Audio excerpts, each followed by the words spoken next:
are you able to give us an update on how the completing of Star Trek Prodigy Season 2 is going? Yes. So right now, I think we just mixed episode 13 of 20, and we're on track, I think, next week to do episode 14. And we are, as far as I know, we are still on track to have everything more or less finished by the end of the year. So, wow. All right. Right on track for where because we never stopped making the show, contrary to rumors, we just kept going. And we were originally going to release in winter, and we're still making that a possibility if we find a new home.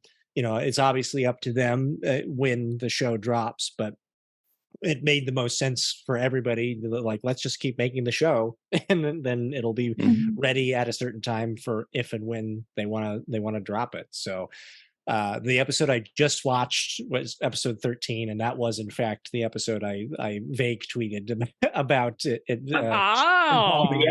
You tease. What was that vague the one we just showed? The incredible rivalry of that's right. Yeah, what rivalry?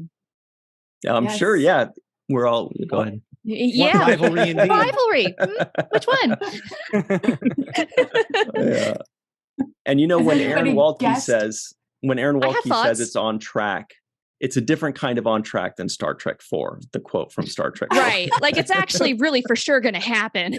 Well, I didn't say it's on the tracks. I said it's on track. Tied That's to the right. tracks. Melissa, did you say something? I'm sorry.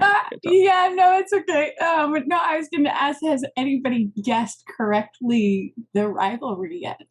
Maybe actually. Yeah. Same with Murph, actually. Murph, when the what is Murph phenomenon happened, just from me just sending a random thought out into the universe, and suddenly it became this weird scavenger hunt across all of Star Trek of what species Murph was. They're somebody almost right out of the gate got that right, and then wow, I proceeded to get bombarded for the next 4 months of about 5,000 guesses. But I think one person might have gotten it right so far. Oh. Okay, I'll be looking at the replies. Who messaged me on one of the social medias that I follow. So be sure to follow me on Mastodon, Threads. I'm right there with you, buddy. Can we just pick one and go with it? There needs to be a Mastodon. On the subject of Murph, didn't you have a question about Murph? I sure do. Okay, so right before I do Star Trek and Chill on Fridays, I do a Babylon 5 group, and I said, hey, I'm going to go do Star Trek and Chill, and Aaron Waltke's going to be there. You guys have any questions? And they have one for you. And the question is, who would win in a fight, Murph or Moopsie? Well, I mean, this is me trying not to be biased, but come on, Murph, hands down, he has no bones. Yes, thank you. The end. Also, Moopsie doesn't stretch to extraordinary length, and we don't know if Moopsie can survive in space. Murph can. Advantage Murph. And I feel like they would wind up being friends. You think so? That's true. Yeah, Moopsie would gnaw on Murph as much as it could, and then eventually just give him and be like, okay. Yeah, Moopsie. Murph is literally indestructible and has no bones. So, and if Moopsie gets too rowdy, Murph just swallows him, puts him in timeout. That's that. Yeah, timeout. Exactly. Cut to a little bit later, and they're just cuddling and sleeping together. Just taking a little nap, like a toddler who doesn't want to take a nap. Moopsie just keeps trying to feast on his insides, and then eventually falls asleep.